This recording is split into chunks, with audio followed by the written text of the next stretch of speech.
Maraming salamat sa panunood ng storya natin. Mag-subscribe para maging updated sa bagong videos. E-comment sa baba ang sunod na storya ang gusto nyong ibahagi natin. Tahimik ang mga kalye ng lungsod ng Cebu para sa isang Biyernes ng gabi. Ang masiglang nightlife ng Mango Avenue ay napalitan ng nakakakilabot na katahimikan na sinisira lamang ng mga malalayong hiyawan o ng tunog ng basag na salamin. Ang lungsod na dating puno ng ingay ng mga motorsiklo at tawanan ng mga taong nag-e-enjoy ng kanilang weekend ay ngayon ay parang bayan ng mga multo.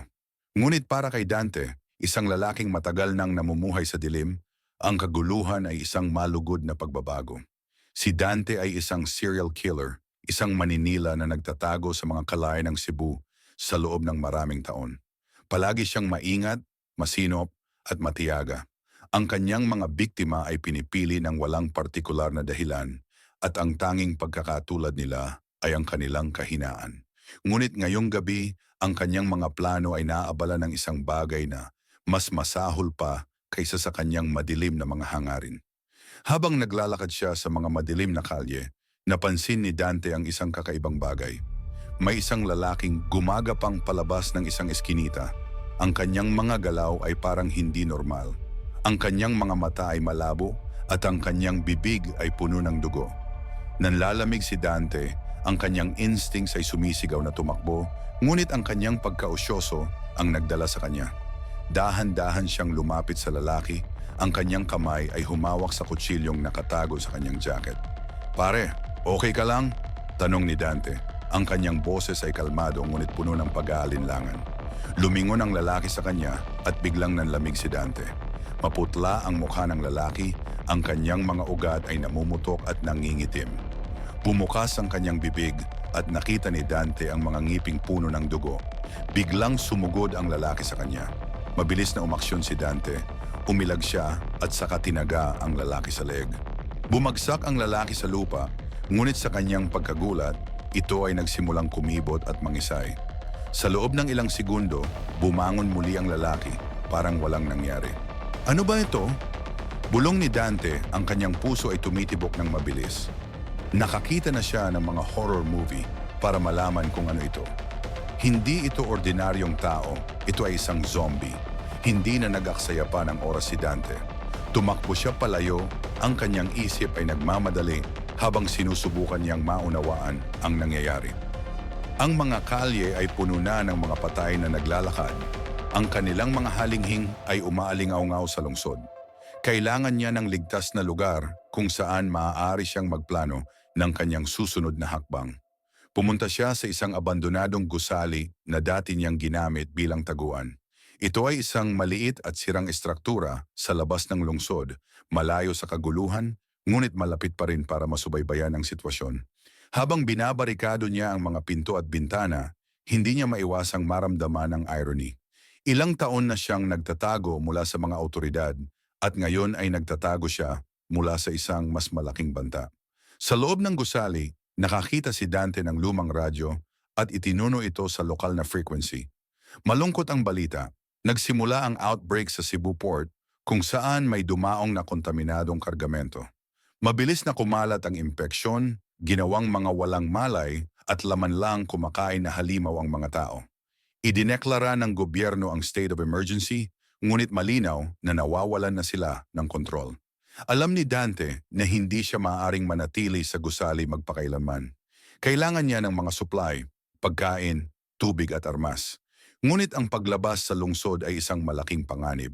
Kailangan niyang maging matalino, gamitin ang kanyang mga kasanayan bilang isang maninila para mabuhay sa bagong mundong ito. Habang bumibilis ang gabi, naghanda si Dante para umalis sa gusali. Nagdala siya ng mga armas, isang itak, isang bareta at isang backpack na puno ng mga kailangan. Dahan-dahan siyang gumalaw sa mga kalye, iniiwasan ang mga grupo ng mga zombie na naglalakad sa lungsod.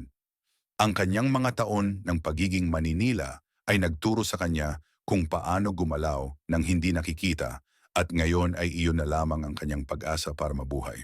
Pumunta siya sa isang malapit na convenience store, umaasang makakahanap ng mga supply. Madilim ang loob ng tindahan, ang mga istante ay nagkakagulo at ang sahig ay puno ng basag na salamin. Habang naghahanap siya ng pagkain at tubig, may narinig siyang ingay mula sa likod ng tindahan. Mahigpit niyang hinawakan ang kanyang itak at dahan-dahang lumapit. Sa storage room, nakita niya ang isang pamilya, isang magulang at dalawang anak, nagkukubli sa takot. Tiningnan siya ng pamilya ng may pangamba, hindi sigurado kung siya ay tagapagligtas o isa pang banta. Nagdalawang isip si Dante. Hindi siya sanay na magmalasakit sa iba, ngunit may kakaiba sa pamilyang ito na nagpalabas ng matagal nang nakabaon na pagkatao sa kanya. Manatili kayong tahimik, bulong niya. Ilalabas ko kayo rito. Tumango ang pamilya, ang kanilang ginhawa ay halata. Inilabas sila ni Dante sa tindahan, ang kanyang mga sentido ay alerto. Mabilis at tahimik silang gumalaw, iniiwasan ang mga zombie na nagtatago sa dilim. Ngunit nang makarating sila sa kalye, sinalubong sila ng isang malaking grupo ng mga patay na naglalakad. Hindi nagdalawang isip si Dante. Ginamit niya ang kanyang itak ng may kasanayan, pinutol ang mga zombie ng isa-isa. Lumaban din ang pamilya gamit ang anumang makakalap na armas. Ito ay isang malupit at madugong labanan, ngunit nagawa nilang makatakas. Habang sumisikat ang araw sa lungsod ng Cebu, nakahanap ng pansamantalang kanlungan sina Dante at ang pamilya sa isang abandonadong simbahan. Ang lungsod ay nasa pagkawasak, ang mga kalye ay puno ng mga patay na naglalakad. Ngunit sa unang pagkakataon sa kanyang buhay, nakaramdam si Dante ng layunin. Ilang taon na niyang kinukuha ang mga buhay ng iba, ngunit ngayon ay nailigtas niya ang mga ito. Tiningnan siya ng pamilya ng may pasasalamat. Ang kanilang takot ay napalitan ng pag-asa. Alam ni Dante na mahirap ang magiging daan, ngunit handa na siyang harapin ito. Nagbago na ang mundo at nagbago na rin siya. Habang tinitingnan niya ang lungsod, naisip ni Dante na ito ay simula pa lamang. Ang unang 24 na oras ng outbreak ay isang bangungot, ngunit ito rin ay isang paggising. Nakaligtas siya sa unang kaguluhan, ngunit ang tunay na hamon ay nagsisimula pa lamang. At sa unang pagkakataon sa kanyang buhay, handa na siyang lumaban, hindi lamang para sa kanyang sarili, kundi para sa mga taong ngayon ay umaasa sa kanya.